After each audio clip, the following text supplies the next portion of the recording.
kur bëhet fjalë për vijën e ndarjes midis intimitetit dhe profesionalizmit.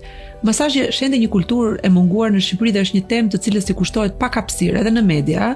Shumë njerëz e kanë stiletese, shumë e kanë të panjohur dhe shumë të tjerë gati intimidohen dhe tremben sepse ju duket një gjë shumë intime që dikush t'i preki trupin.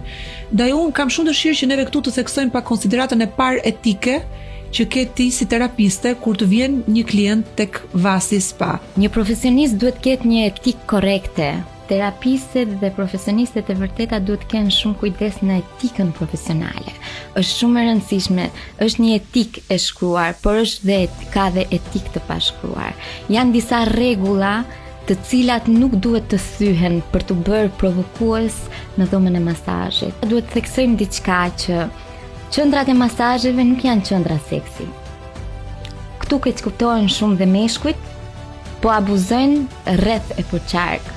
Nëse unë do pranoj dikë që të më shkelin në ambientin tim të punës dhe të më ofendojë dhe të më ul dinjitetin tim, sepse kjo është një ulje e dinjitetit, është një thyrje e gjithë formimit tim profesional.